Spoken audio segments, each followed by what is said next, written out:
Hi, my name is Lee Halverson, and welcome to the exhibit Emotion and Devotion, Ragamala Paintings of the Princely Courts of India. I'm pleased that you've joined us today, and although I'm only going to be talking about two paintings, there are many more, and I hope you have time to, if not today, some other day, to come back and take a look at the paintings, read what they're about, and enjoy the detail and stories within them. A special thanks to George Mason University and the Smithsonian National Museum of Asian Art.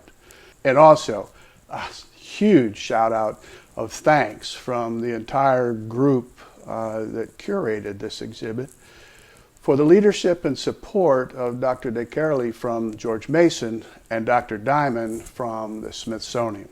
Thank you very much. Ragamala paintings were done primarily in the 17th, 18th, and the early part of the 19th century. They were one of three components of a complex royal entertainment system or process, if you will. The first component was ragas, or songs. The second component was stories and or poems that were associated with the songs. And then the final component of the three are these Ragamala paintings. The song, the poem, and the paintings were all linked by a theme. And those themes come from the raga music. Ragas are really modes of music, and they've been in existence for well over 1,000 years. About 700-800 years ago, they were categorized. And although there's no consistent categorization throughout India, in the northern and north central part of India where they were the most popular, the songs, modes, were categorized or associated with deities and some royal people. And this association boiled down to men and women, their wives or lovers. The men, the primary mode or songs, were ragas, and then they were subdivided into subordinate songs, and those were called Raginis. Those were the wives of the ragas. Typically there were 6 sub-songs for each raga, for each main song. But again, the categorization varied by region, by artists, and there's many different ragas and Raginis. I'm going to talk about 2 today. One of them, Malsri, this one here, is actually unique because most of the time a raga is either 5, 7, or 9 notes, and they go up and they go down with all the variation, art, and style of the individual raga musician or musicians. And those traditions are handed down from master to apprentice for centuries. They're essentially remained unchanged, but never written down. This raga, this Ragini, has only 3 notes, occasionally 4, but only 3. So some people would say it doesn't even qualify to be a raga. So you don't hear it very often. It's a rarely played raga, the Malsri Ragini.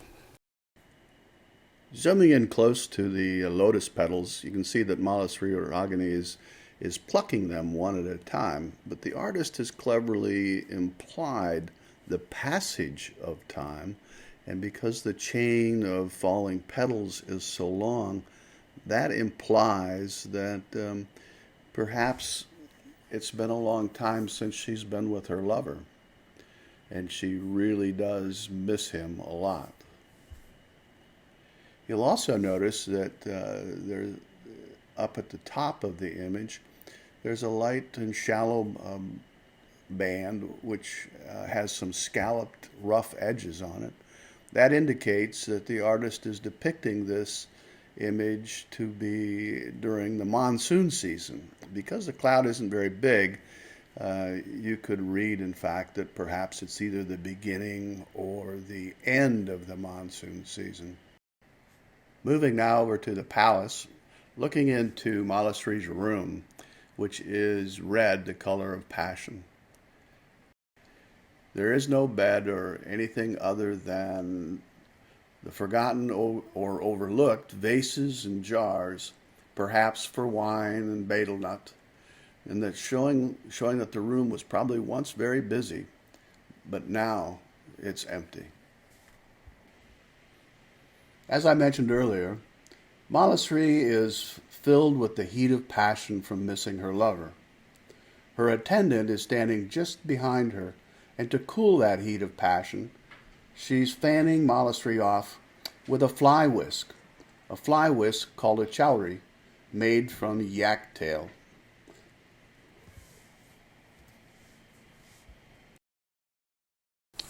The second Ragini is also has a mystery embedded in that it was labeled 100 years ago when it was first found as a Gujari Ragini.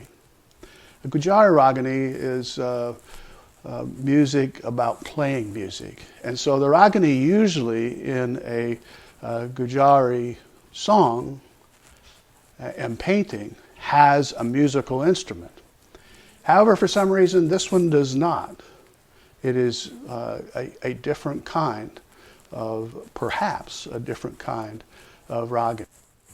A Desavarati Ragini is one which shows the woman in a pose or a gesture with an arm circle like this, showing her loneliness and her beauty. And that's what we see here. I'm going to go in a little bit closer, and we're going to talk in more detail about various parts of these things.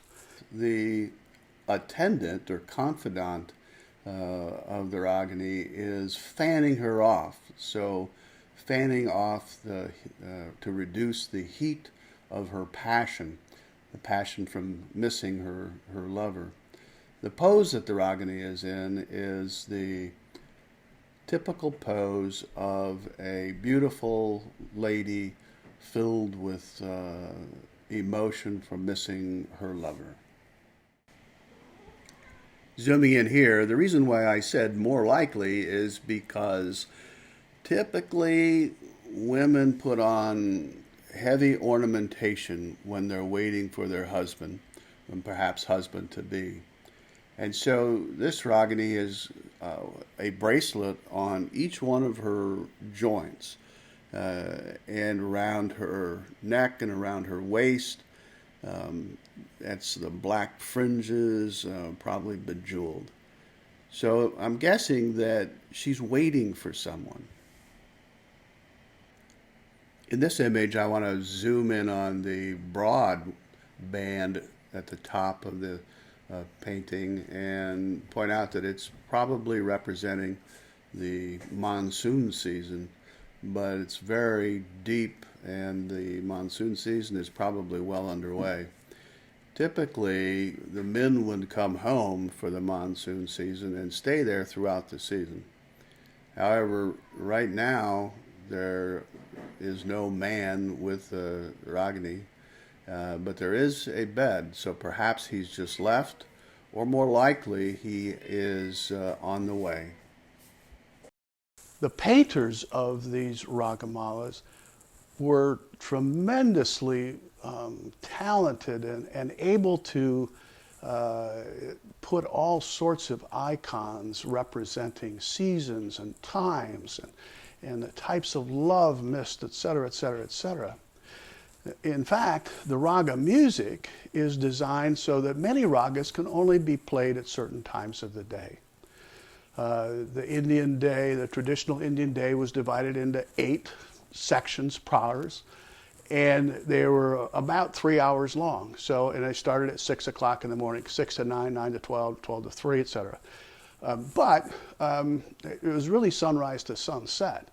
And so you would, in practical life, you would have from sunrise to sunset divided into 4 different sections, and sunset to sunrise divided into 4 different sections.